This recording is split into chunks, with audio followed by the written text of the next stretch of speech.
Hello friends, आपका अपना YouTube channel study future GK में स्वागत है। आज हम लोग पढ़ेंगे वैदिक सभ्यता।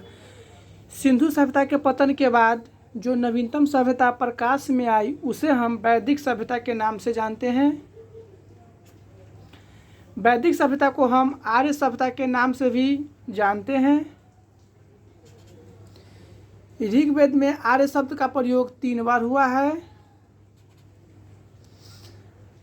आर्य का अर्थ होता है श्रेष्ठ, कुलीन, स्वतंत्रता एवं उत्कृष्ट। वैदिक सभ्यता को 2 भागों में बांटा गया है, ऋग्वैदिक काल एवं उत्तर वैदिक काल।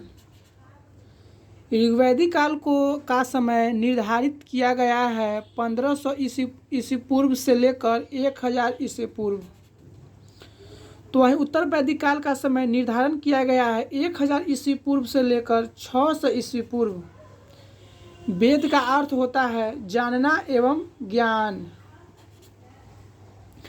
वेद को अपौरुषेय कहा गया है। इसका अर्थ होता है वेद की रचना मानव ने नहीं बल्कि ईश्वर ने की थी।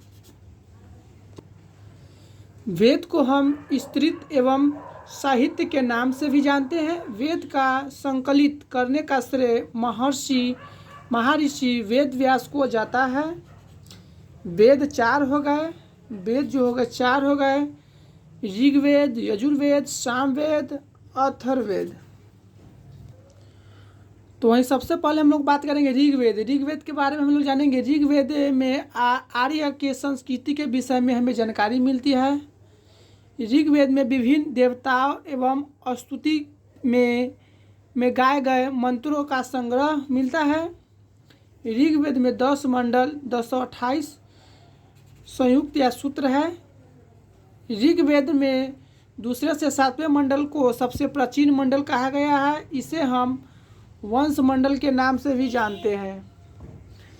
ऋग्वेद के पहले एवं 10वें मंडल को सबसे प्राचीन मंडल कहा गया है।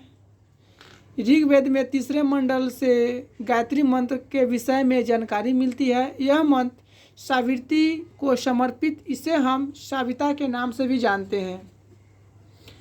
ऋग्वेद के 7वें मंडल से हमें दशा यज्ञ युद्ध के विषय में जानकारी मिलती है। यह युद्ध पूरा पैशानी नदी के तट पर लड़ी गई थी।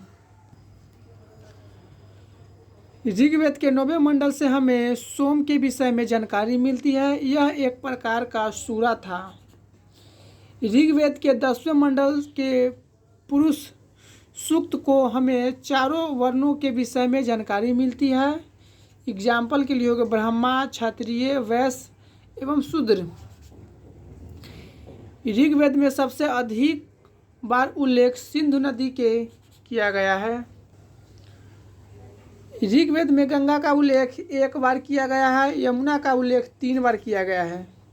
ऋग्वेद में सबसे पवित्र नदी सरस्वती को माना गया है। इसे हम माँ कहकर संबोधित किया गया है। यज्ञ के अवसर पर ऋग्वेद का पाठ करने वाले पुरोहित को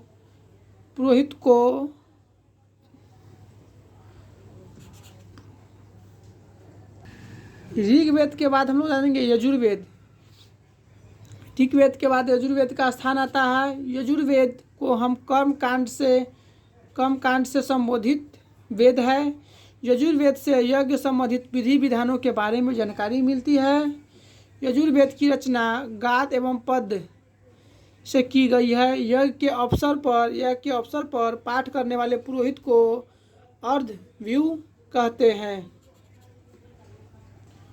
अब स्थान आता है सामवेद। सामवेद के बाद सामवेद का संबोधन संगीत से है।